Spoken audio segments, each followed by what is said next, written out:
কাল ফোন করে কি সব বললি বলতো? হঠাৎ ঝগড়ার মুডে চলে গিয়েছিলি কেন বলতো? এমনি, তেমন কিছু না। বাই দ্য ওয়ে, ভাবি যান চা খাবে? সহসা এদিক ওদিক তাকাই মিহি। রুহির কথায় কেউ শুনতে পেল না তো। মিহি রুহির হাতে চিমটি কেটে গলা নামিয়ে নিচু স্বরে বলে, পাগল তুই, কি সব ভাবিজান টাবিজান বলছিস আমায়? যদি কেউ শুনতে পায় কি ভাববে বলতো? যে যা ভাবার ভাববে, আমার তাতে কি? আচ্ছা, তোর কি আমার এই ভাবি যান ডাকটা পছন্দ হয়নি? ও, বুঝেছি। আমার ভাইয়া শুধু তোমাকে জান ডাকতে পারবে, তাই তো? অন্য কেউ জান বললে তোমার গায়ে ফোস্কা পড়ে যাবে। ওকে ওকে, বুঝেছি। তাহলে ভাবি যান ডাকাটা বাদ। এখন থেকে তুই আমার রাঙ্গা ভাবি। রাঙ্গা ভাবি বলে ডাকি। মিহি করুণ চোখে ঠোঁট উল্টে তাকায়। মীরা আর রৌনক দৌড়ে এসে দাঁড়িয়েছে ওদের পাশে। সোহেল আসেনি আজ, নাদিয়ার তো সেদিন থেকে খোঁজ নেই কোনো। তিনজনে গলি পেরিয়ে গিয়ে পৌঁছে সামনে চায়ের দোকানে। মিহি বলে, নাদিয়ার খোঁজ পেয়েছিস কোনো? কালকে আমি ফোন দিয়েছিলাম, তবে পাইনি, ফোনটা বন্ধ ছিল। রৌনক বলে ওঠে, একে তো নাদিয়ার কোনো খোঁজ নেই, তার উপর আবার কাল থেকে এই সহেলেরও কোনো খোঁজ নেই। ফোন দিচ্ছি সেটাও রিসিভ করছে না। মীরা বলে, সোহেলের তো কাল নাদিয়াদের বাড়িতে যাওয়ার কথা ছিল, ও যায়নি। কি জানি, আর কথা হয়নি ওর সাথে। বলে উঠে দাঁড়ায় রৌনক। সবার দিকে তাকিয়ে বলে, তোরা থাক, আজকে আর চা খাবো না, তাড়াতাড়ি বাসায় ফিরতে হবে। রৌনক চলে যায়। মিহি আর রুহির গাড়ি আসার সময় হয়নি এখনো। একটা ক্লাস হয়নি, তাই ওদের হাতে এখনো 1 ঘন্টা সময় আছে। 1 ঘন্টা পর গাড়ি আসবে। গাড়ি ছাড়া রুহি এক পাও বাড়ানোর অনুমতি নেই। রুহি, মীরা আর মিহি মিলে টুকটাক গল্প করতে করতে চা শেষ করে। মীরা চলে যায় খানিক বাদে। মিহি আর রুহিও বসে আছে চায়ের দোকানের সামনে। মিহির জন্য ভাড়া করা রিক্সা আসবে একই সময়ে। এখনও আধা ঘন্টারও বেশি সময় আছে। দুজনে হাঁটতে হাঁটতে রাস্তায় নামে দুটো আইসক্রিম কিনে নেয়। খেতে খেতে রুহি বলে, কি রে, কিছু বললি না তো? কি বলবো? ওই, আমার রাঙা ভাবি ডাকটা পছন্দ হয়েছে তো? মিহি দাঁড়িয়ে যায়, কোমরে হাত রেখে চোখ পাকিয়ে বলে, আবার শুরু করলি? শেষ করতে চাইছি তো, রেগে যাচ্ছিস কেন? বল না। তোর মুখে পাখি ব্যতীত অন্য কোনো ডাক আমার পছন্দ নয়, তুই পাখি বলেই ডাকবি। কিন্তু ভাইয়ার বউকে কেউ পাখি বলে? এটা কেমন হয়ে গেল না? মিহি কটমট করে তাকাতে রুহি বোকা হেসে বলে, ইটস ওকে বেবি, আমি না হয় একটু ইউনিক ভাবে পাখি বলেই ডাকবো। তবে হ্যাঁ, মাঝে মাঝে কিন্তু ভাবি বলেও ডাকবো কিন্তু। মিহি তপ্ত শ্বাস ফেলে। এই মেয়েকে কিছু বলে লাভ নেই। দুজনে আইসক্রিম খেতে খেতে ধীরে ধীরে একটু সামনের দিকে এগোয়। অ্যাডমিশনের বিষয়ে টুকটাক কথা বলে। এরই মধ্যে ওদের পেছনে রাস্তার ঠিক পাশে একটা গাড়ি এসে দাঁড়ায়। গাড়িটা অনেক কাছাকাছি দাঁড়ানোতে দুজনে চমকে পেছনে তাকায়। গাড়িটা চিনতে অসুবিধা হয় না কারোরই। গাড়ি থেকে নেমে আসে শান্ত। ওদের সামনে এসে দাঁড়ায়। মিহিকে দেখে মুচকি হেসে বলে, কেমন আছো পাখি? আমি ভালো আছি ভাইয়া, আপনি? শান্ত দীর্ঘশ্বাস ফেলে বলে, তোমার বান্ধবী আর ভালো থাকতে দিল কই? শুনলাম 2 দিন আগেই তোমার পাখিকে নাকি একটা ছেলে প্রপোজ করেছে। কে এসে, কোথায় পাবো তাকে? মিহি কপাল কুঁচকে রুহির দিকে তাকায়। রুহি ফ্যাল ফ্যাল করে অবিশ্বাস্য নয়নে তাকিয়ে আছে। মিহি শান্তর দিকে ফিরে বলে, ওই তেমন কিছুই তো হয়নি। শান্ত অবাক হয়। কিছুক্ষণের মধ্যে রুহির চালাকি বুঝতে পেরে রাগী দৃষ্টিতে তাকায় রুহির দিকে। মিহি অবুঝ নয়নে চেয়ে আছে। রুহি শান্তর পানে চেয়ে দাঁত কেলিয়ে বলে, আমি তো এমনি এমনি বলেছিলাম, আপনি সিরিয়াসলি নেবেন সেটা কি ভেবেছিল? মিহি কিছুটা বুঝতে পারে। শান্ত বুকের বাম পাশে হাত রেখে বলে, ওফ, কাল থেকে বুকের ওপর পাথর চেপেছিল। ইউনো, কত কি চিন্তা আসছিল আমার মাথায়। ভেবেছিলাম ওটাকে যদি একবার পাই তাহলে ওর একটা হাড় গরু আস্ত রাখবো না, কিন্তু সেই ওটাই তো নেই। বেঁচে গেল বেচারা। কি অপ্রস্তুত হাসে। বাকি শান্ত আর কিছু বলেনি, রেগেও নেই দেখে মনে হচ্ছে। মিহি রুহিকে বলে, ভাইয়া তো আসলো, তাহলে তুই যা, আমার রিক্সা এখনই এসে যাবে। রিক্সা না আসা পর্যন্ত থাকি? শান্ত তাল মিলিয়ে বলে, হ্যাঁ হ্যাঁ, তোমার রিক্সা আসুক, তোমায় রিক্সায় তুলে দিয়ে তারপর আমরা যাব। নয়তো চলো, আমি তোমায় পৌঁছে দিচ্ছি। না না ভাইয়া, রিক্সা তো রিজার্ভ করা, আসলেই আমি চলে যাব। আপনারা যান, আমার অসুবিধা হবে না। তোমার অসুবিধা না হলেও এরপর আমার অসুবিধা হবে পাখি। কি করে বোঝাই তোমায়? তোমাকে এখানে একা রেখে গেলে আমার আর একটা হাড়ও আস্ত থাকবে না। সে যে ছাড়বে না আমায়।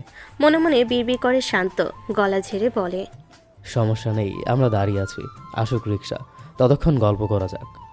ওদের একটু আধটু গল্পের মাঝে রিক্সা এসে দাঁড়ায়। মিহি রিক্সায় উঠে পড়ে, শান্ত আর রুহিও গাড়িতে উঠে বসে।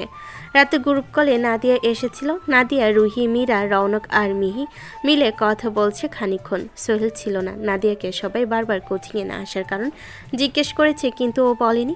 শুধু বলেছে কালকে সবাই যেন কোচিংয়ে আসে, ও সবাইকে কিছু বলতে চায়। যা বলবে সামনাসামনি বলবে। নাদিয়ার উত্তরে অসম্মতি দেখে কেউ আর কথা বাড়েনি। পরের দিন সময়ের আগেই কোচিংয়ে এসেছে সবাই, তবে ক্লাসে যায়নি। রনক ধরে বেঁধে নিয়ে এসেছে সোহেলকে। সব দিনের মতোই ওদের আড্ডার আসর ওই আইসক্রিম পার্লারের সামনে গিয়ে বসেছে। নাদিয়া আসেনি এখনো। ওরা সবাই অপেক্ষা করছে ওর জন্য। সোহেল গম্ভীর মুখে বসে আছে। ইতিমধ্যে ওকে অনেক প্রশ্ন জিজ্ঞেস করা হয়েছে, ও একটারও কোনো উত্তর করেনি। ওদের অপেক্ষার মাঝে নাদিয়া আসে, হাতে একটা শপিং ব্যাগ আর পার্স, মুখে উৎফুল্ল হাসি। ওদের সামনে দাঁড়ায় ও। কেউ আগবাড়ি আর কোনো প্রশ্ন করে না। অনেক প্রশ্ন করেছে ওরা, কিন্তু উত্তর পায়নি। সবাইকে চুপ থাকতে দেখে নাদিয়া নিজে থেকে বলে, সরি রে, আসতে দেরি হয়ে গেল, তবে বেশিক্ষণ থাকতে পারবো না, বাসায় ফিরতে হবে তাড়াতাড়ি। কাজের কথা আসি। সবাই ভুরু কুচকে প্রশ্নসূচক নয়নে তাকাই ওর দিকে। নাদিয়া এক পলক সোহেলকে দেখে নেয়, আবারও হেসে হাতে থাকা শপিং ব্যাগ থেকে কয়েকটা কার্ড বের করে সবার হাতে একটা একটা করে ধরিয়ে দিয়ে বলে, আগামী 29শে জুলাই শুক্রবার আমার বিয়ে, তোদের সবাইকে ইনভাইট করতে আসলাম। সবাই যেন আকাশ থেকে পড়ল। একে অপরের দিকে চাউচাই করে আবারও তাকালো নাদিয়ার দিকে। সোহেলের ভঙ্গিমার কোনো পরিবর্তন নেই, সে একইভাবে মাথা নিচু করে বসে আছে। রুহি বিস্মিত নয়নে চেয়ে বলে, তোর বিয়ে মানে কি বলছিস তুই? মজা করছিস? এসব বিষয়ে মজা করার মেয়ে আমি নই, তোরা সেটা খুব ভালো করে জানিস। তার মানে সত্যি? কিন্তু হঠাৎ তোর বিয়ে কেন? সামনে আমাদের অ্যাডমিশন, এখনো রেজাল্ট দেয়নি, এর মধ্যে এত তাড়াতাড়ি বিয়ে? মিহির কথাই নাদিয়া বলে, সবটা ফ্যামিলি থেকেই ঠিক করা হয়েছে, বলতে পারিস হঠাৎ বিয়ের সিদ্ধান্ত নেওয়া হয়েছে। ছেলে ইংল্যান্ডে সেটেল, বিয়ের পর আমাকেও নিয়ে যাবে। রৌনক বলে ওঠে, ও তাহলে তো ভালোই, কংগ্রাচুলেশনস। Thank you. আর শোন, বেশি সময় নেই হাতে, আমাকে যেতে হবে। অনেক কষ্টে বাইরে বেরিয়েছি তোদের জন্য। রুহি, মিহি আর মীরা, তোরা কিন্তু 2 দিন আগেই আসবি। তোরা ছাড়া তো আমার আর তেমন কোনো ফ্রেন্ড নেই। না আসলে কিন্তু খুব খারাপ হয়ে যাবে বলে দিলাম। খুব মিস করবো তোদের। মিহি উঠে জড়িয়ে ধরে নাদিয়াকে। নাদিয়া মিহিকে ছেড়ে সোহেলের দিকে ফেরে জর্ণ গলায় অপ্রস্তুত হেসে ডাকে, সোহেল। সোহেল মাথা তুলে তাকায় না, আর না ডাকে সাড়া দেয়। নাদিয়া শ্বাস ফেলে বলে, তুই আমার অনেক আগের একটা ভালো বন্ধু, সবার আগে থেকেই পরিচয় তোর সাথে। বন্ধুত্বের সম্পর্কে চেয়ে ভালো কোনো সম্পর্ক হয় না। দাওয়াত রইল, আসিস আমার বিয়েতে। তুই না আসলেও কষ্ট পাবো। কথাগুলো গড় করে বলেই হাঁটা লাগায় নাদিয়া। কিছু দূর এগিয়ে আবারও ভর চোখে পিছনে ফিরে তাকাই। সোহেলও এবার মাথা তুলে তাকাই, তবে নাদিয়ার সাথে দৃষ্টি মিলে গেলে মাথা নামিয়ে নেয় ও।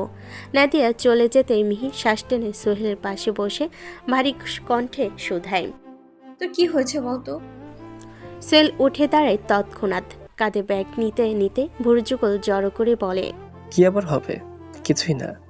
মিহিও উঠে দাঁড়ায়। একই সাথে রুহি সোহেলের সামনে গিয়ে বুকে হাত গুটিয়ে বলে, তাহলে এমন দেখাচ্ছে কেন তোকে?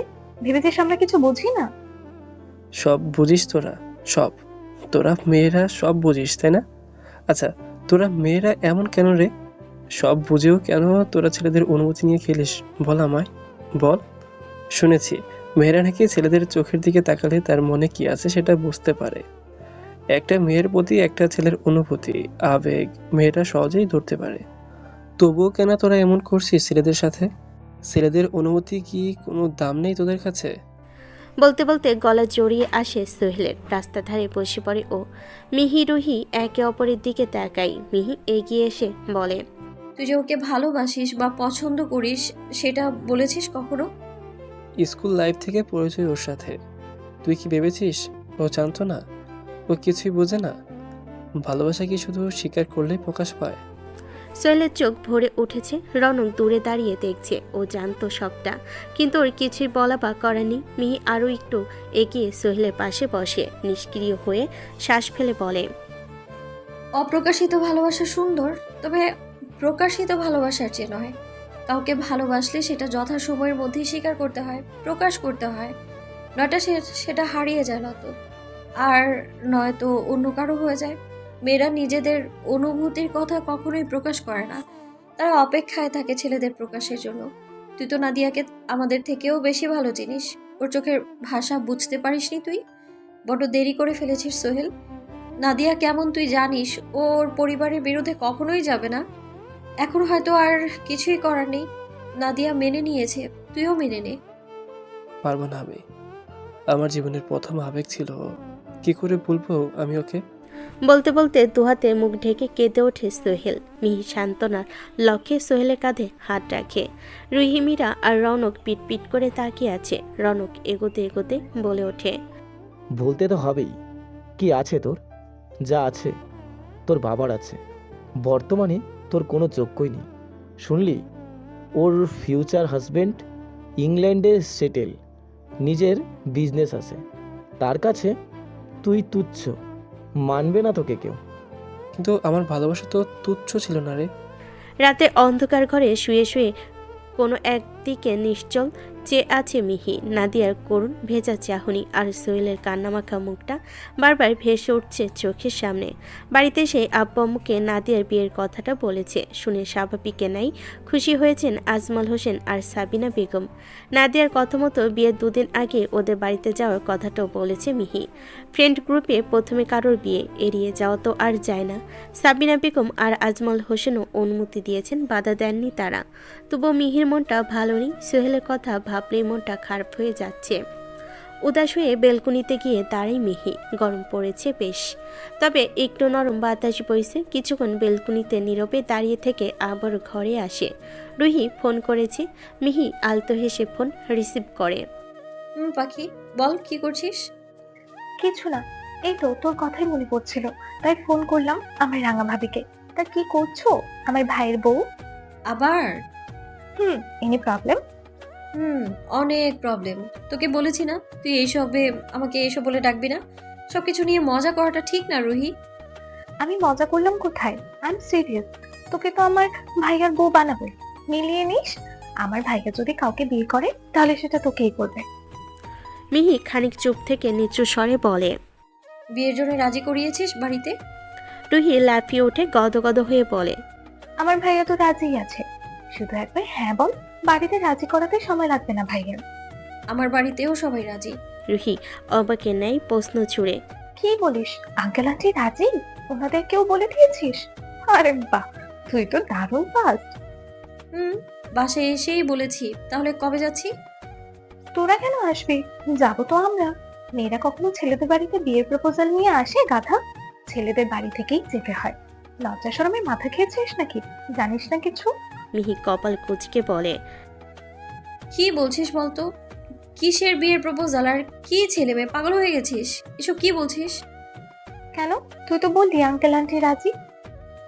রাজি তো। নাদিয়ার বিয়ের 2 দিন আগে ওদের বাড়িতে যাওয়ার জন্য রাজি করিয়েছি আমি আব্বু আম্মুকে। রুহি চুপসে যায়, হাই তুলে নিরীহ কণ্ঠে বলে, ও, তুই নাদিয়ার বিয়ের কথা বলছিলি? কেন, তুই কি ভেবেছিলি? না কিছু না। ভারী শ্বাস ফেলে বলে রুহি। মিহি প্রশ্ন করে, কবে যাচ্ছি? ভাইয়া এখনো বাড়ি ফেরেনি, আগে ভাইয়াকে বলতে হবে। আসুক আগে, তারপর জানাচ্ছি। আচ্ছা তাহলে রাখি এখন। মনে করে জানিয়ে দিস আমায়। আচ্ছা পাখি, সরি ভাবি, আল্লাহ হাফেজ। মিহি রাগে না, বরং কপাল কুঁচকে একটু হেসে ফোন রেখে দেয়। মাঝে কেটে গেল আরও বেশ কিছুদিন। নাদিয়ার বিয়ের দিন এগিয়ে আসছে। এরই মধ্যে সোহেলের সাথে তেমন আর দেখা হয় না। কারোর সাথে ঠিকমতো কথা বলে না সোহেল। সেই দিনের পর একদিন এসেছিল ক্লাসে, চোখ মুখ কেমন শুকিয়ে গেছে, সবসময় মাথা নিচু করে থাকে। সবসময় হাসিখুশি থাকা লাফাঙ্গা চঞ্চল ছেলেটা কেমন নিষ্ক্রিয় হয়ে নেতিয়ে পড়েছে। সেই যে একদিন এসেছিল জোরপূর্বক 2-1টা কথা ব্যতীত আর কোনো কথা বলেনি। ক্লাস শেষ না হতে মাঝপথে ক্লাস থেকে বেরিয়ে গেছে, আর কোচিংয়ে আসেনি। ওদের সবার মেসেঞ্জার, হোয়াটসঅ্যাপ ফ্রেন্ডস গ্রুপ থেকে লিভ নিয়ে নিয়েছে। ক্লাসে আনমনে বসে আছে মিহি, রুহি, মীরা আর রৌনক। ওদের মুখেও কোনো কথা নেই। ওরা বন্ধুরা মিলে কত আনন্দই না করত। এখন আর মন বসে না কোনো কিছুতেই। একদিকে নাদিয়ার বিয়ে, অন্যদিকে সোহেলের জন্য মন খারাপ সবার। এদিকে সোহেল নিজে থেকে যোগাযোগ করে না আর ওদের সাথে। নাদিয়ার বিয়েতে না গেলেও নয়, সেখানে যেতেই হবে। মিহিকে আগে থেকে পারমিশন দিয়েছে। মীরারও কোনো প্রবলেম নেই, তবে আটকে গেছে রুহি। রাফি ওকে কড়াভাবে না করে দিয়েছে। এই কদিন সকাল সন্ধ্যা রাফির পিছু পিছু ঘুরেছে রুহি, তবে রাফি ওর সিদ্ধান্ত থেকে এক চুলো নড়েনি। বড় একটা বেঞ্চের উপর বসে নখ খুঁটছে রুহি, পাশে আছে বাকিরা। একটা ক্লাস শেষে একটু সময় পেয়েছে, পরে ক্লাস শুরু হতে একটু দেরি। রুহির বরাবরের অভ্যাস নখ খোঁটা ও আপন মনে নিজের নখগুলোর ওপর যুদ্ধ চালিয়ে যাচ্ছে। নখ খেতে খেতে রুহি বলে ওঠে, ভাইয়া তো আমাকে যেতে দেবে না রে, এখন আমি কি করব? নাদিয়া বারবার করে যেতে বলেছে আমাদের। আর একবার তোর ভাইয়াকে বলে দেখ, যদি যেতে দেয়। মীরার কথাই রুহি শ্বাস ফেলে বলে, এই নিয়ে 1000বার পার করেছি বলা, রাজি হয়নি। আর তুই বলছিস আর একবার বললে যেতে দেবে? তোর ভাইয়াটা এমন কেন রে? এমনিতে তো তোকে খুব ভালোবাসে, তাহলে এই সামান্য বিষয়গুলোতে এত বাধা দেয় কেন তোকে? তোর ভাইয়া সুপারস্টার, তুই নোস, গেলে ওনাকে তুলে নিয়ে যাবে, তোকে কেউ তুলে নিয়ে যাবে না। যে এত ভয় পায় উনি। মীরার খানিক ঝাঁঝালো কথায় বিরক্ত হয় রুহি। ভারী গলায় বলে, আমার ভাইয়া আমাকে অনেক ভালোবাসে, তাই এমনটা করে। এটাও আমার ভাইয়ার ভালোবাসার একটা বড় নমুনা। তুই বুঝবি না এসব। মিহি মুচকি হাসে রুহির কথায়। রুহির চোখ যায় মিহির নীরব হাসির দিকে। রুহির তাৎক্ষণিক কিছু একটা ভেবে হুড়মুড়িয়ে বেঞ্চ থেকে নেমে পড়ে। মিহির হাত দুটো ধরে বলে, পাখি, একটা আইডিয়া পেয়েছি ভাইয়াকে রাজি করানো। চল ওদিকে। বলে মীরা আর রৌনকের সামনে থেকে মিহিকে টেনে নিয়ে যায় রুহি। মিহিও রুহির টানে এগিয়ে যায়। ওরা গিয়ে বসে নিজেদের বেঞ্চে। এদিকে মীরা ওদের গলাগলি দেখে নাকশিটকে বিরক্তিসূচক শব্দ উচ্চারণ করে মুখে। বলে মিহির হাত দুটো নিজের হাতের মুঠোয় নিয়ে নিচু স্বরে উত্তেজিত কণ্ঠে রুহি বলে, শোন পাখি, ভাইয়াকে যদি কেউ রাজি করাতে পারে তাহলে একমাত্র তুই পারবি। সহসা চোখ বড় বড় করে মৃদু চেঁচিয়ে ওঠে মিহি। আমি? তুই। কিন্তু আমি কি করে? আমি জানি তুই পারবি, আর এটাও জানি ভাইয়া কারো কথা শুনলে সেটা তোর কথাই শুনবে। তোর কথা কিছুতেই ফেলতে পারবে না ভাইয়া। পাগল হয়েছিস? আমি কোন দেশের গঙ্গা ফড়িং যে উনি আমার কথা শুনবে? তুই গঙ্গা পড়িও নাকি সেটা জানি না, তবে এটা জানি তুই আমার ভাবি। আর আমার ভাবির কথা ভাইয়া ফেলতে পারে নাকি? আমার ভাইয়ার ঘাড়ে কটা মাথা আছে? মিহি নাকের পাটা ফুলিয়ে ভুরুযুগল অত্যাধিক কুচকে বলে, তোর ভাইয়ার ঘাড়ে একটা মাথাই আছে, আর আমার ঘাড়েও। আমি যদি ওনার কাছে যাই তাহলে আমার এই একটা মাথাও বিসর্জন দিয়ে আসতে হবে আমাকে। আমি ওসব পারবো না। এমনিতেই ওনার সামনে গেলে বা ওনাকে দেখলে আমার কেমন কেমন যেন লাগে। প্লিজ পাখি, না করিস না প্লিজ। ভাইয়া তোর কথা শুনবে, শুধু একবার চেষ্টা করে দেখ, নয়তো আমার যাওয়া হবে না। প্লিজ জান। মিহি ঠোঁটের কোণা কামড়ে একটু ভেবে বলে, আচ্ছা ঠিক আছে, আমি না হয় একবার বলে দেখবো। রুহি গদগদ হয়ে মিহির গলা জড়িয়ে বলে, থ্যাংক ইউ জানু। আচ্ছা দাঁড়া, আমি ভাইয়াকে ফোন করে ডাকি। বলে ফোন হাতে নেয় রুহি। রাফির নম্বরে ডায়াল করে। প্রথমবারে রিসিভ হয়। রুহি গলা খাকারি দিয়ে শান্ত স্বরে বলে, অফিসে আছো ভাইয়া? রাফি রাশভারী কণ্ঠে উত্তর দেয়, কেন, কিছু বলবি? একবার আসতে পারবে কোচিং এ? পাখি দেখা করতো একটু, কতদিন দেখেনি তোমায়। আমার পাখি তোমাকে দেখার জন্য একেবারে ছটফট করছে। রাফি রুহির কথা শুনে থতমত খেয়ে ফোনের ওপাশে শুকনো কাশি দিয়ে ওঠে। রুহি ফোন স্পিকারে দিয়ে এক হাতে মুখ চেপে হাসছে। মিহি কিছু বলতে পারছে না। ও শুধু ক্ষিপ্ত দৃষ্টিতে তাকিয়ে আছে রুহির দিকে। রাফি খানিক বাদে ঢোক গিলে বলে, ওকে, আসছি আমি। রুহি ফোন কেটে দেয় সাথে সাথে। মিহিকে ভুরু নাচিয়ে বলে, দেখলি বউয়ের ডাকে সাড়া লাগিয়ে কিভাবে থাকতে পারে আমার ভাই। দেখবি ঠিক 10 মিনিটের মধ্যে রুজান রাফি চৌধুরী এখানে এসে হাজির হবে। এদিকে ফোন কেটেই তড়িঘড়ি করে নিজের কেবিন থেকে বেরিয়েছে রাফি। কেবিনে বাইরে দেখা হয় শান্তর সাথে। ও ভেবেই আসছিল রাফিকে গাড়ির চাবি হাতে বাইরে আসতে দেখে দাঁড়িয়ে যায় ও। হাতের ঘড়িতে সময় দেখে জোরালো কণ্ঠে রাফিকে শুধায়। কিরে, কোথায় যাচ্ছিস? রাফি যেতে যেতে বলে, বাইরে। হোয়াট? 5 মিনিট পর মিটিং আছে আমাদের। কনফারেন্স রুমে অপেক্ষা করছে সবাই আমাদের জন্য। ফোন ওয়াইটিং দেখাচ্ছিল দেখে তোকেই রাখতে আসলাম আমি। আর তুই এখন বাইরে যাচ্ছিস? যেতেই হবে। কেউ ডেকেছে আমায়, তুই সামলে নে। আরে আমি সামলাতে পারলে তোকে বলতাম না, তোকে থাকতেই হবে। আফটার অল তুই এই ইন্ডাস্ট্রির সিইও। তাহলে মিটিং ক্যান্সেল করে দে, সময় নেই আমার, আমি গেলাম। বলতে বলতে চোখে সানগ্লাস লাগিয়ে আবারও হাঁটা লাগায় রাফি। শান্ত পেছন থেকে চেঁচিয়ে বলে, ওরে কোন রাজকার্যে যাচ্ছিস শুনি? আজকের মিটিংটা কিন্তু ক্যান্সেল করলে পরে সমস্যা হবে। অনেকগুলো টাকার ব্যাপার আছে এতে, বোঝ একটু। বড় মামাও আসেনি আজকে, আমি একা একা কি করব? রাফি শান্তর কথা শুনলে তো ও একবার পিছনে না ফিরে উদ্দাম পায়ে বেরিয়ে পড়ল। দ্বিতীয় ক্লাস শুরু হয়েছে কোচিংয়ের। সবাই মনোযোগ দিয়ে ক্লাস করছে। সবার মনোযোগের বিঘ্ন ঘটে পরিচালকের আগমনে। তিনি এসে রুহি আর মিহিকে উদ্দেশ্য করে বলেন, ক্লাস নেওয়া টিচার সহ ক্লাসের সবাই চকিতে তাকায় রুহি আর মিহির দিকে। রুহি নিজের হাতটা মিহির দিকে বাড়িয়ে ঘড়ি দেখিয়ে ফিসফিস করে বলে, 9 মিনিট 54 সেকেন্ড। দেখেছো যা, 10 মিনিট লাগেনি ভাইয়ার আসতে। কি টান দেখেছো তোমার প্রতি। বলে উঠে দাঁড়ায় রুহি। মিহিও উঠে দাঁড়ায়। ক্লাস থেকে বেরিয়ে আসার জন্য পা বাড়াতেই ক্লাস টিচার বলে ওঠেন। রুহি দাঁড়িয়ে যায়, আলতো হেসে বলে, জি স্যার। আমি বোন, আর ও বউ না, না মানে আমার বেস্ট ফ্রেন্ড। মিহির কড়া দৃষ্টিতে চুপসে যায় রুহি। মুখ ফসকে কিছু একটা বেফাস বলে দিচ্ছিল। ক্লাস থেকে বেরিয়ে আসে দুজনে। মিহি রুহি পিছু পিছু গুটি গুটি পায়ে এসে দাঁড়ায়। গলি পেরিয়ে মেন রোডের কাছে গাড়ির সামনে দাঁড়িয়ে আছে রাফি। মিহি আর রুহি ওর কাছে এসে দাঁড়ায়। চশমার আড়াল থেকে বেশ কয়েক মুহূর্ত মিহির দিকে অপলক চেয়ে থাকে রাফি। মিহি চোরা চোখে এদিক ওদিক তাকাচ্ছে। হার্টবিট ইতিমধ্যেই বেড়ে গেছে। রুহি গলা খাকারি দিতে রাফি গম্ভীর স্বরে বলে, কেন ডেকেছিস?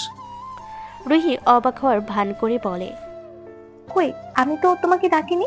আর তুমি তো আমার ডাকে এখানে আসোনি। যার ডাকে এসেছো তাকে জিজ্ঞেস করো সে কেন ডেকেছে তোমাকে। মিহি মাথা নামিয়ে পিছন থেকে রুহির কোমরে একটা চিমটি কাটে। আউচ বলে দাঁতে দাঁত চেপে ওঠে রুহি।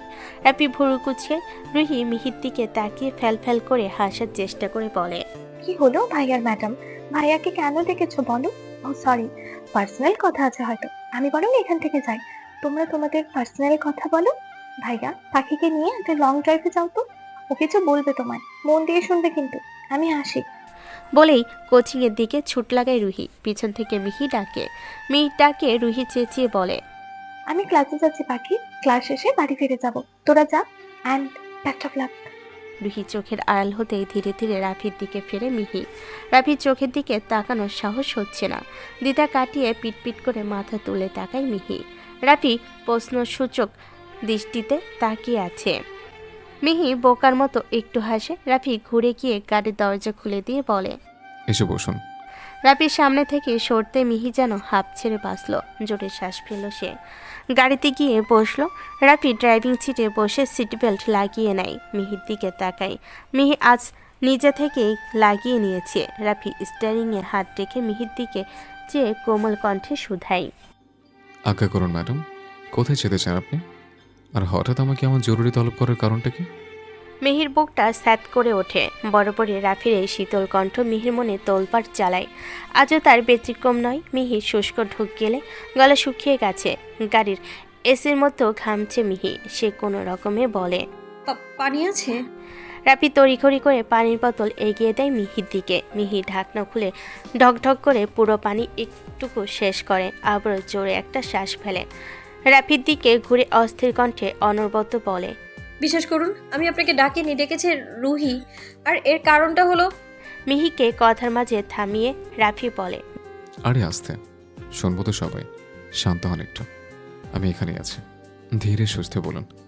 আচ্ছা, আগে বলুন কোথায় যাবেন? মিহি নিজেকে সামলে ভালোভাবে গুটিয়ে বসে নিচু স্বরে বলে, আপনি যেখানে নিয়ে যাবেন সেখানে। রাফি মুচকি এসে গাড়ি স্টার্ট দেয়। বেশ কিছু মুহূর্ত ধরে গাড়ি চলছে। কোথায় যাচ্ছে জানেনি। গাড়ি চলছে কোনো এক অজানা পথে। দুজনের মাঝে নীরবতা। খোলা জানালা দিয়ে আসা মৃদু বাতাসে মিহির মাথার হিজাবটা খানিক এলোমেলো হয়ে গেছে। মিহি দৃষ্টি জানালে বাইরে। রাফি বলে ওঠে, কে যেন বলবেন বলছিলেন?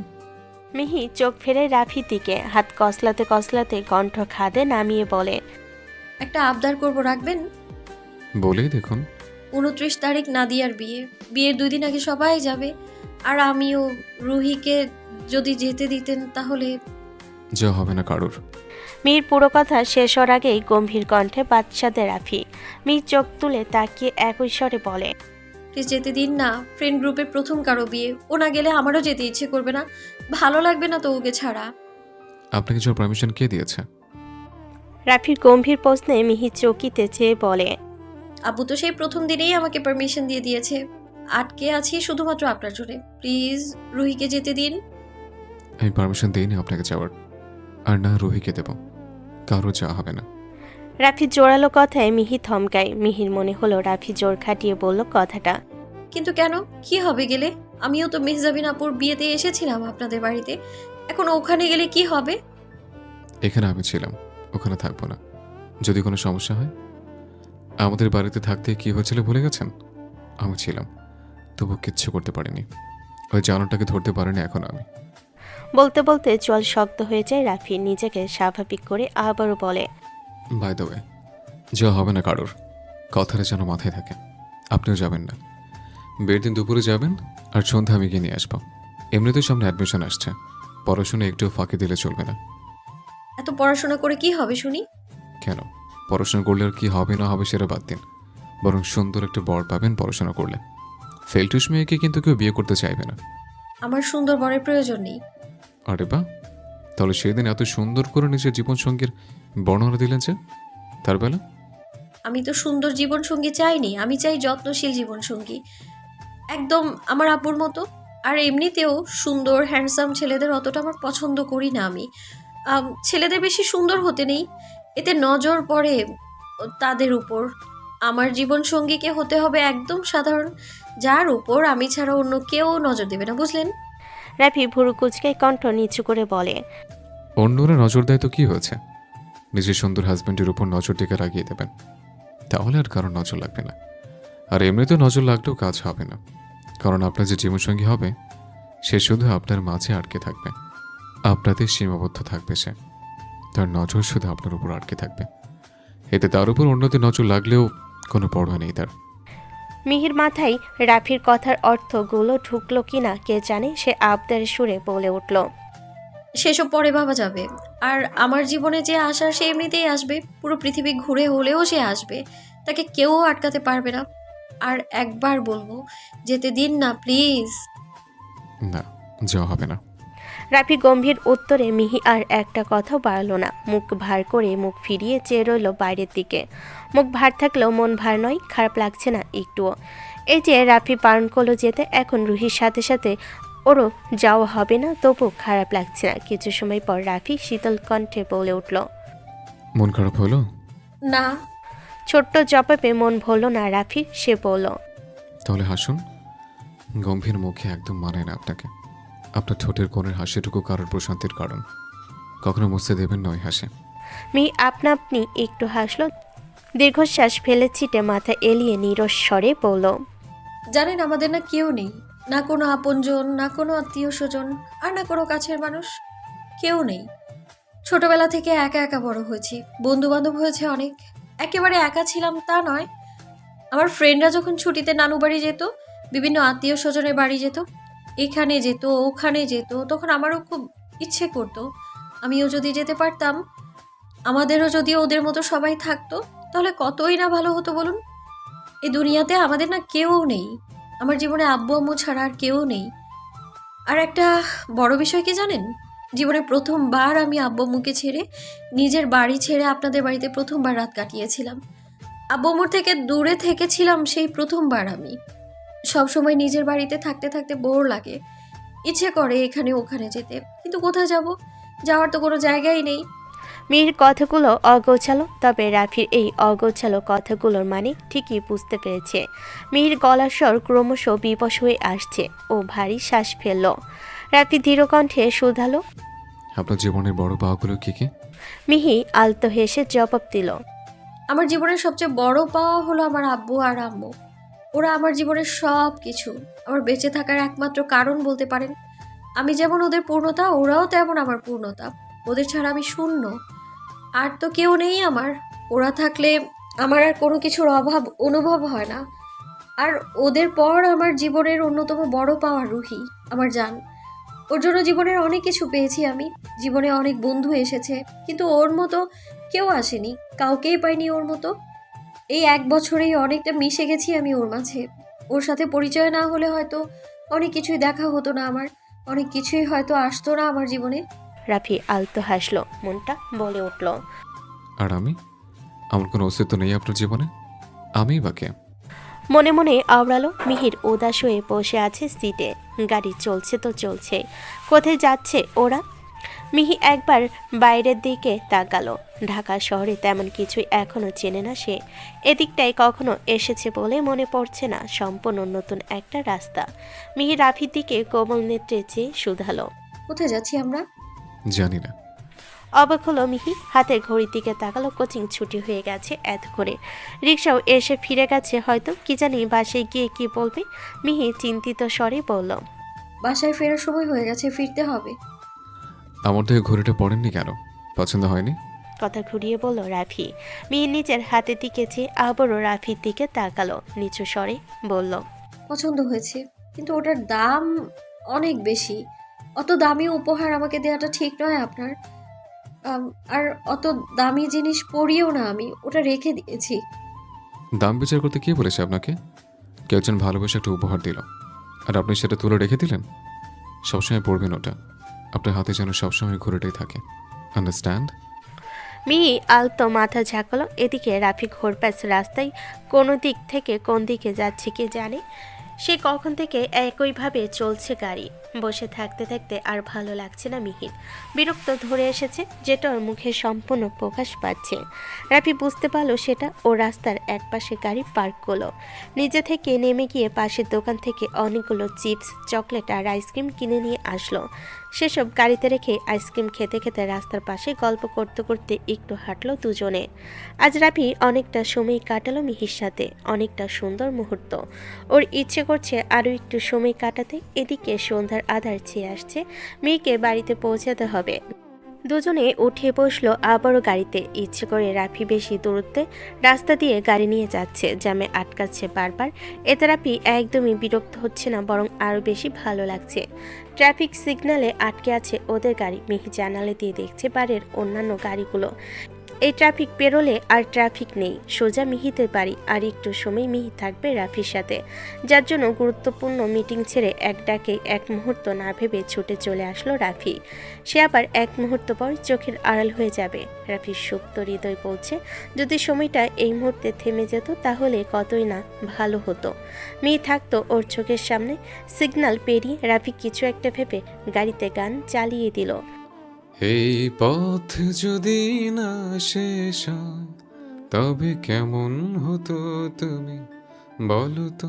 যদি পৃথিবীটা স্বপ্নের দেশ হয় তবে কেমন হতো তুমি বলো তো? মিহি সহসা চৌকিতে তাকাই রাফির দিকে। গানের সুরে মাথা দুলে মুখ নাড়াচ্ছে রাফি। মিহি আলতা হাসলো তা দেখে। মাথা নামিয়ে ক্ষীণ স্বরে বিড়বিড় করলো। তুমি বলো।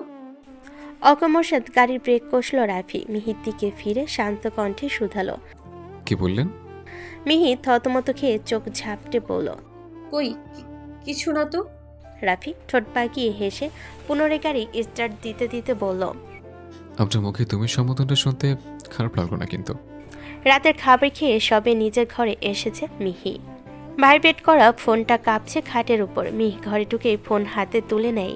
রুহি ভিডিও কল করেছে। মিহি তড়িঘড়ি করে রিসিভ করে ফোনটা। রিসিভ করতে রুহি উত্তেজিত কণ্ঠে বলতে শুরু করে। মেরি ভাবি জান, ভাইয়া রাজি হয়েছে তাই না? আগে জানতাম ভাইয়া রাজি হবে। সে কবেই ফোন করতাম, কিন্তু চার্জ ছিল না ফোনে। এখন বল দেখি কি বললো ভাইয়া। মেরি ননদিনী, আপনার ভাইয়া রাজি হয়নি। আমি জানতাম উনি রাজি হবেন না। সেই কবেই ফোন করেছিলাম আপনাকে, কিন্তু আপনার ফোন সুইচ অফ দেখাচ্ছিল। এখন বলো দেখি কি বলবে তুমি। রুহিকে নকল করে ওর মতো একই স্বরে কথাগুলো বলল মিহি। মিহি নিজের এরূপ কথার অর্থ বোঝার আগে রুহি নিজের ফোনের উপর যেন নিজেই হামলে পড়ল। নিজের ফোনটা দুহাতে শক্ত করে চেপে উবু হয়ে শুয়ে খুশিতে গদগদ হয়ে পড়ল। ওরে ভাবি জান রে, তোমার মুখে ননদিনী ডাকতে যে আমার উফ, ইচ্ছে করছে একটা চুম্মা খাই তোমারে। এই মুহূর্তে যদি তোমারে সামনে পাইতাম না, তাহলে দেখতাম। ইস, এই কিউট আমার ভাবি জান। ইউ নো, তোমার মুখে ননদিনী ডাক শোনার জন্য কত অপেক্ষা করেছি আমি। অবশেষে তুমি আমার ভাবি জান, আর আমি তোমার ননদিনী। রুহির কথাই থতমত খেয়ে যায় মিহি। রুহির সাথে পাল্লা দিতে গিয়ে কখন কিভাবে এসব বলে ফেলেছে নিজেও বুঝতে পারেনি। আর এইদিকে রুহি এমন ভাব করছে যেন ফোনের মধ্য থেকে ফোন ভেঙে বেরিয়ে আসবে এক্ষুনি। আচমকা নিজের বোকা বোকা কথায় লজ্জায় মাথা কাটা যাচ্ছে মিহির। মিহি ঘন পলক ফেলে গলা ভিজিয়ে বলে, চুপ করো। কখন বললাম আমি তোকে ননদিনী? আহ, কি না কি বলেছি আমার নিজেরই মনে নেই। ওইদিকে তোর কথা শুনেই উচিত হয় নাই আমার। তোর ভাইয়ার সাথে দেখা করাই উচিত হয়নি আমার। ধুর। কেন, কি করেছে আমার ভাইয়া? উল্টোপাল্টা কিছু? না না, আমার ভাইয়া উল্টোপাল্টা কিছু করার মানুষই নয়। আমার ভাইয়ার মতো লয়াল পার্সন তুই ইহো জিন্দেগিতে একটাও খুঁজে পাবি না কিন্তু। তুই না একটা মাথা মোটা, আবার বুঝলে 2 লাইন বেশি বুঝিস। তোর প্রাণ প্রিয় ভাইয়া রাজি হয়নি, উনি কড়াভাবে বলে দিয়েছেন যাওয়া হবে না কারো, না তোর আর না আমার। কি বলিস, রাজি হয়নি? তোকেও যেতে দেবে না? এটা তো স্বাভাবিক, বোনের আগে বউ। বউয়ের ওপর যদি অন্য কেউ নজর দেয় তাই যেতে দেবে না। ইটস ওকে, কেউ যাবো না আমরা। মনে রেখো ভাবিজান, স্বামী আজ্ঞা করেছে তোমায়, স্বামীর অনুমতি ব্যতীত সেখানে যাওয়াটা ঠিক হবে না। আমরা না হয় একেবারে বিয়ের দিনই যাবো। মিহির রুহির মশকরা পাত্তা না দিয়ে বলল, ঠিক আছে, এমনিতেও আগে থেকে অতটা ইচ্ছে ছিল না যাওয়ার। সোহেলের কথা ভাবলে খারাপ লাগে এখনো। বিয়ের দিন গেলেই হবে। এরপর দুই বান্ধবী মিলে টুকটাক হাসি মশকরায় খুনসুটিমূলক গল্প করে ফোন রেখে দেয়। শুক্রবার সকাল সকাল বাড়ি থেকে বেরিয়েছে মিহি। অনেকদিন পর আজ চৌধুরী বাড়িতে এসেছে। রাপির কথা মতো বিয়ে 2 দিন আগে আর যাওয়া হয়নি মিহি আর রুহির। মীরা একাই গেছে। নাদিয়া মুখ ফুলিয়ে বসে আছে ওরা না যাওয়ার কারণে। আজ বিয়ে না গেলে তো আর হয় না। সকাল সকাল যাবে এইভাবে একেবারে রেডি হয়ে চৌধুরী বাড়িতে এসেছে মিহি। এখান থেকে রুহি সহ একেবারে নাদিয়াদের বাড়িতে যাবে, আবার ফিরবে সন্ধ্যায়। রাফি বলেছে ও নিজেই গিয়ে নিয়ে আসবে। একটু তাড়াতাড়ি গেলে আরও বেশি সময় পাওয়া যাবে। 10টার দিকে বাড়ি থেকে বেরিয়ে এই বাড়িতে এসেছে মিহি। এখন 11:30।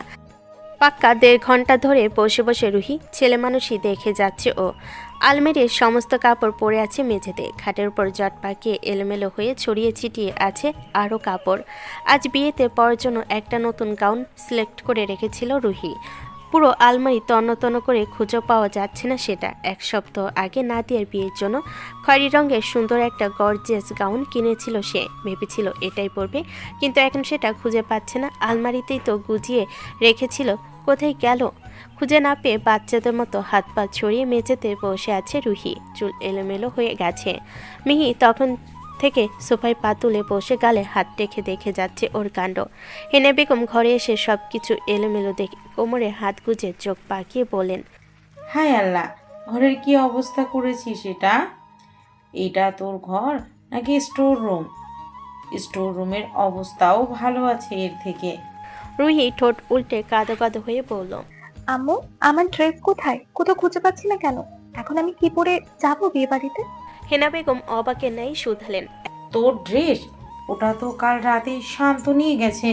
ও বলল তোর নাকি পছন্দ হয়নি ওটা, তাই রিটার্ন করে নতুন একটা ড্রেস নিয়ে এসেছে।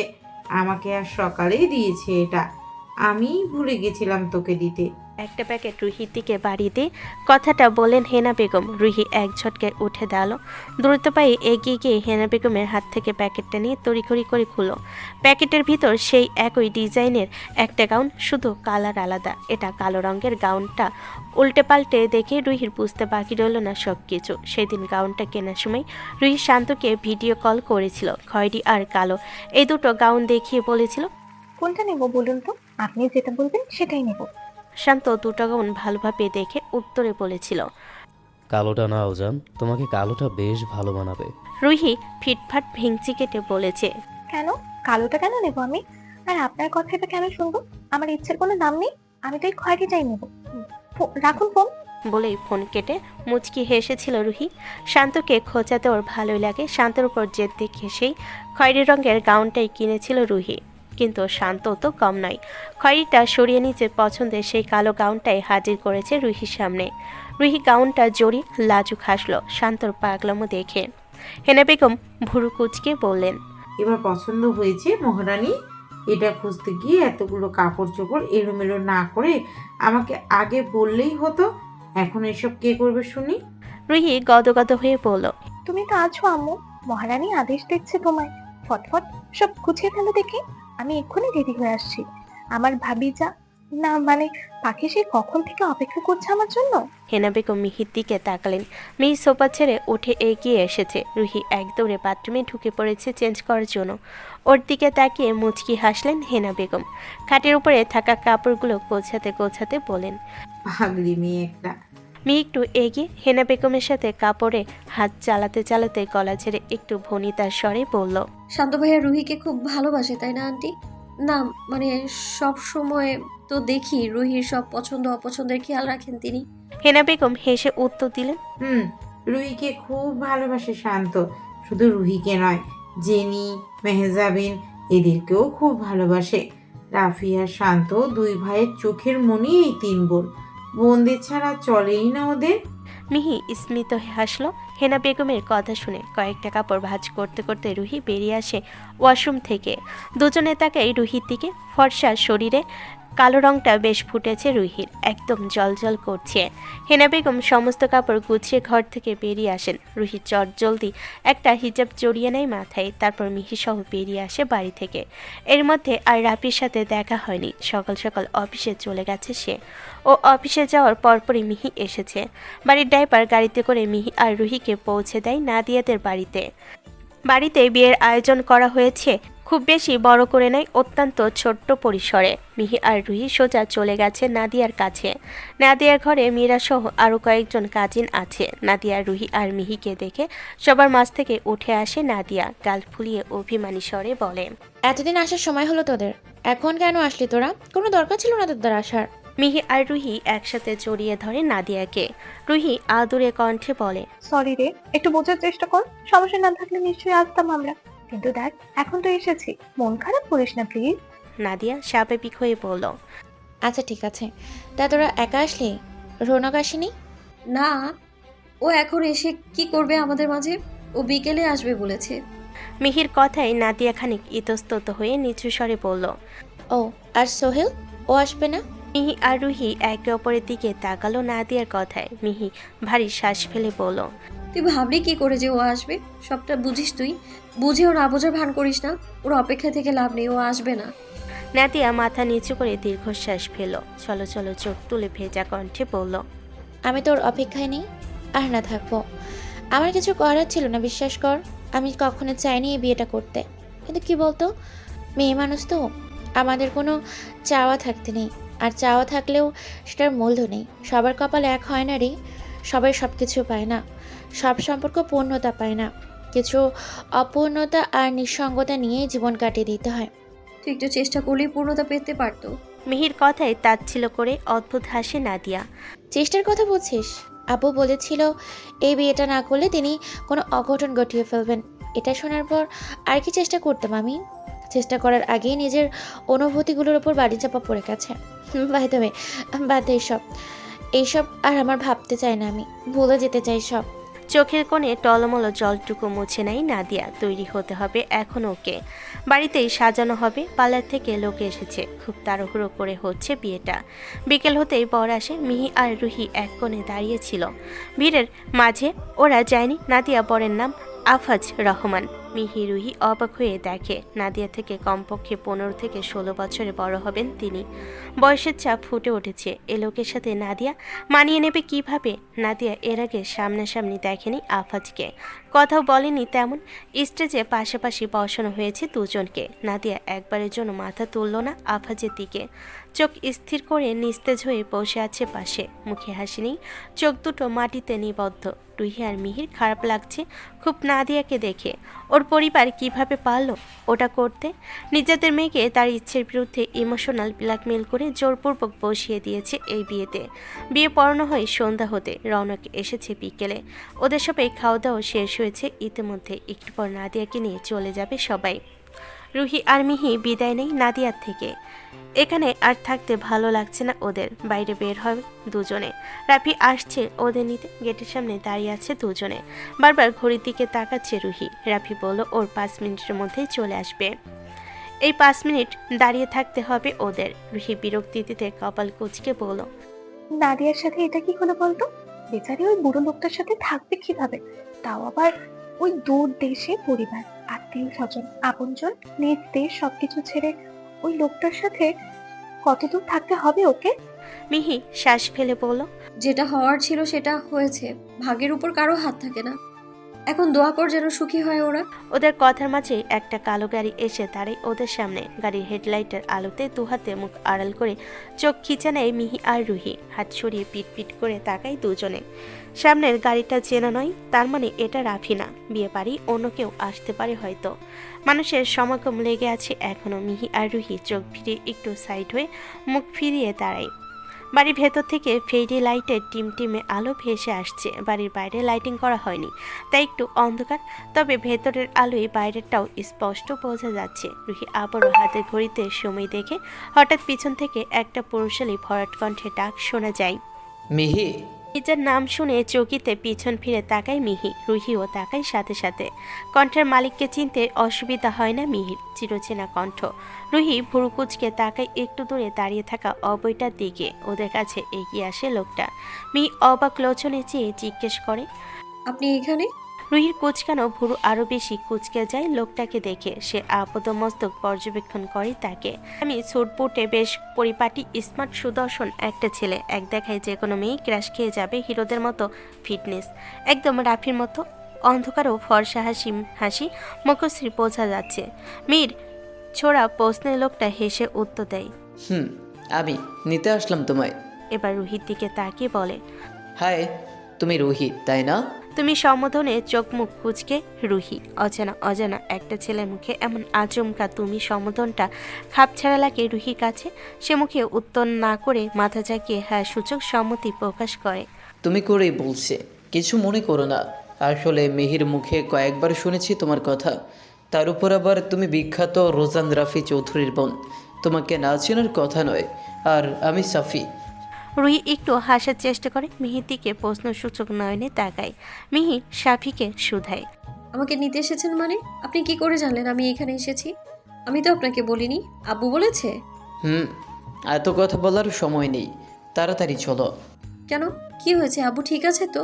আরে হ্যাঁ, আঙ্কেলের কি হবে, উনি সম্পূর্ণ ঠিক আছেন। তুমি চলো তো। চোখের ইশারায় মিহিকে আরও কিছু একটা বোঝায় সাফি। তেমনি হাসি ফুটে ওঠে মিহির ঠোঁটের কোণে।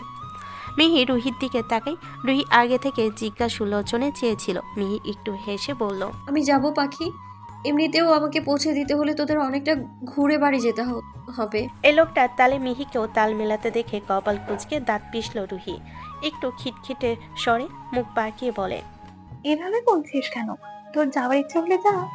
তাহলে তোর ভাইয়া আসুক, তারপর না হয় যাব। তারা দেয় সাফি।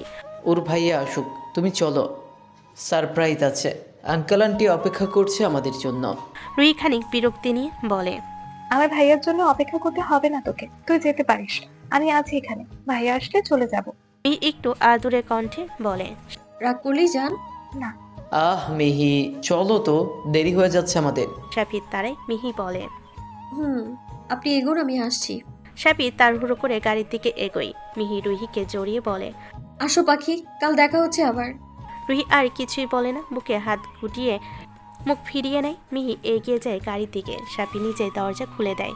বসে পড়ে মিহি। সাপি ঘুরে ড্রাইভিং সিটে গিয়ে বসে। রুহি কটমট করে তাকিয়ে আছে ওদের দিকে। পেছনে আরও একটা গাড়ির শব্দ হয়। রাফি এসেছে। গাড়ির ভেতর থেকে মিহিকে অন্য একটা গাড়িতে উঠতে দেখে রাফি। সাথে পিছন থেকে একটা ছেলেকে দেখে। রাফি সেখানে থেমে যায়, তড়িঘড়ি করে গাড়ি থেকে নেমে পড়ে। সামনে আসতে আসতে সাপির গাড়ি স্টার্ট হয়ে গেছে। নিমিষে ওদের পাশ কাটিয়ে চলে যায় গাড়িটা। রাফি এসে দাঁড়ায় রুহির সামনে। অফিস থেকে একেবারে এখানে এসেছে, ক্লান্ত দেখাচ্ছে ওকে। রুহিকে উদ্দেশ্য করে রাফি বলে, ওই গাড়িতে মিহি, ও কার সাথে ছিল?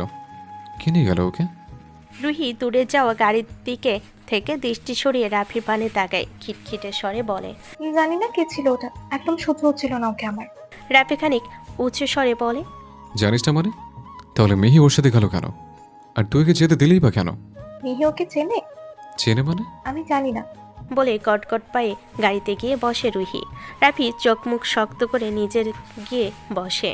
গাড়ি স্টার্ট দেয় কোনো কথা না পারে। চিবুক শক্ত হয়ে আছে ওর।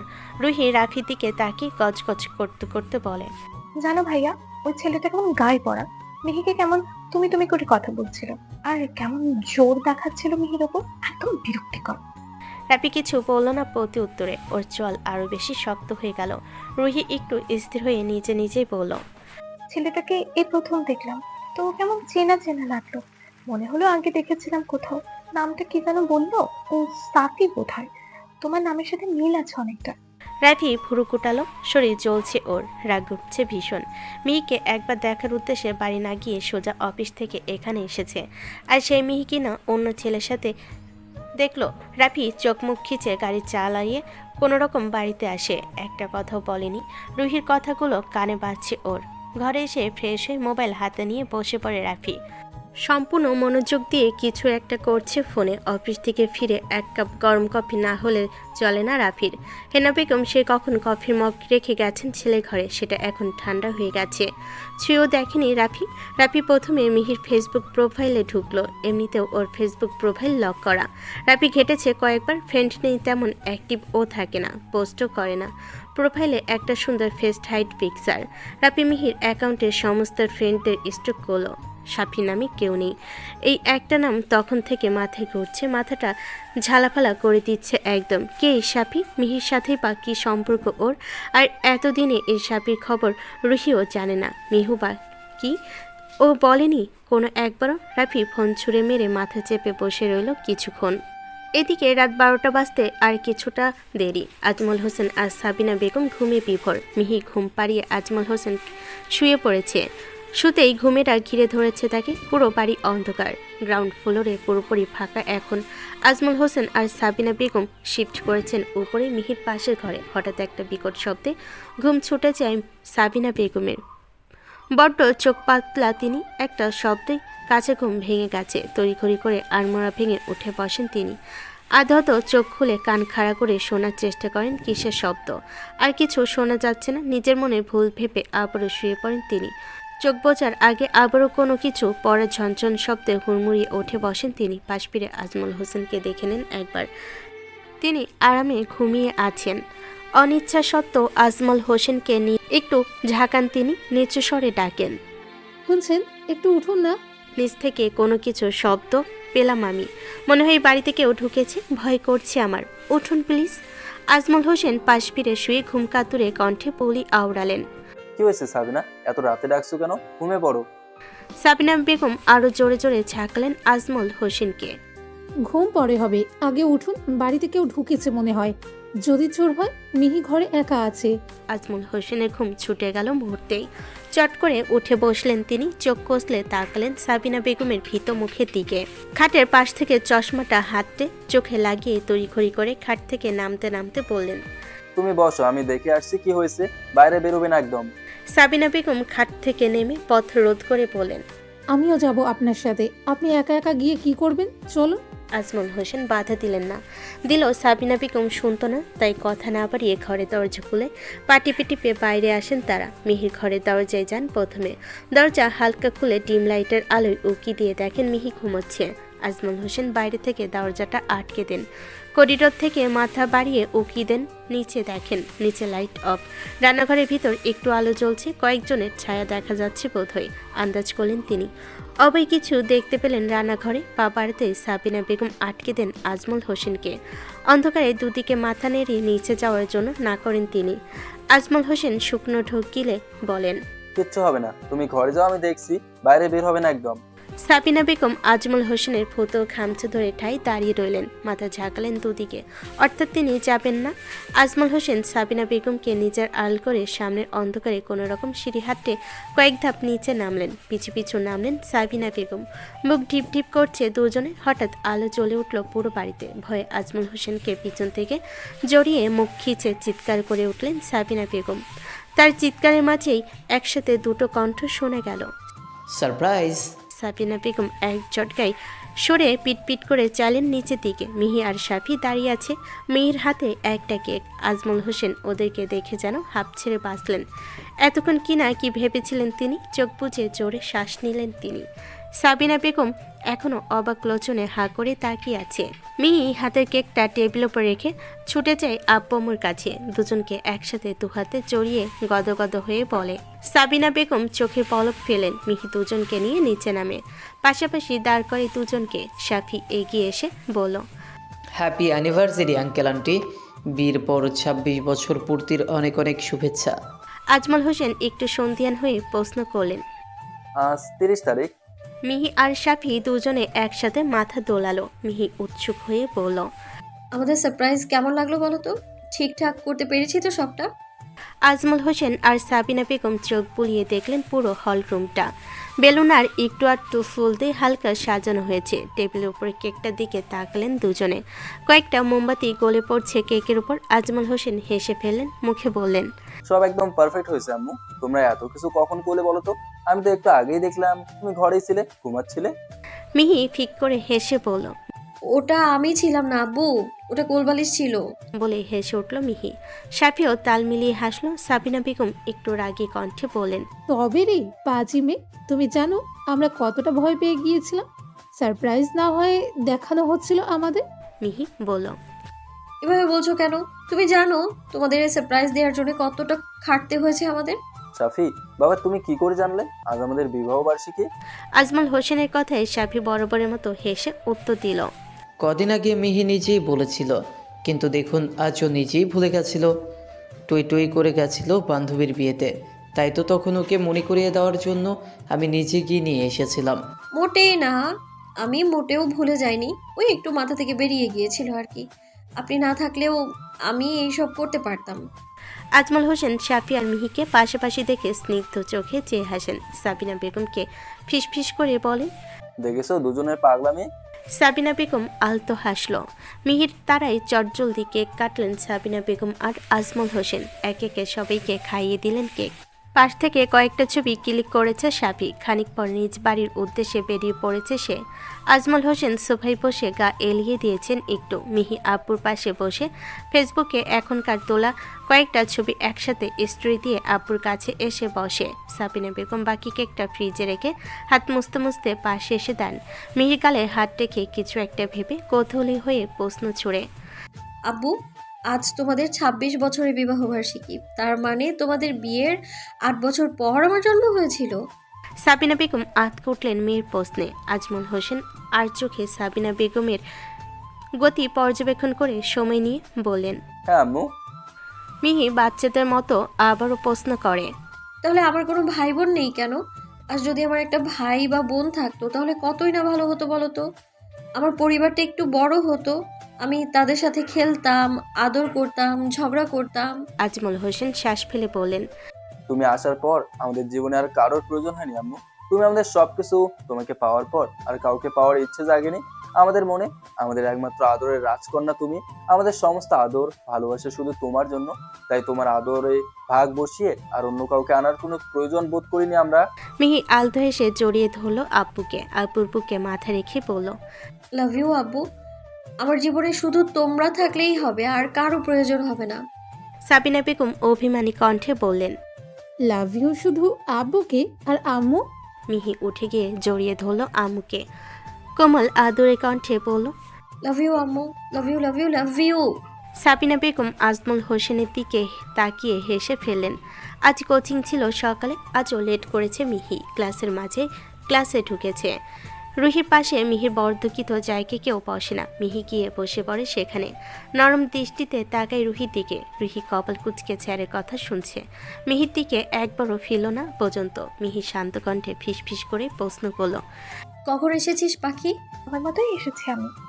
রুহির কাঠখোট্টা জবাবে ফরকালো মিহি। আবারও ফিসফিস করে জিজ্ঞাসা করল, কি হয়েছে তোর? এভাবে কথা বলেছিস কেন?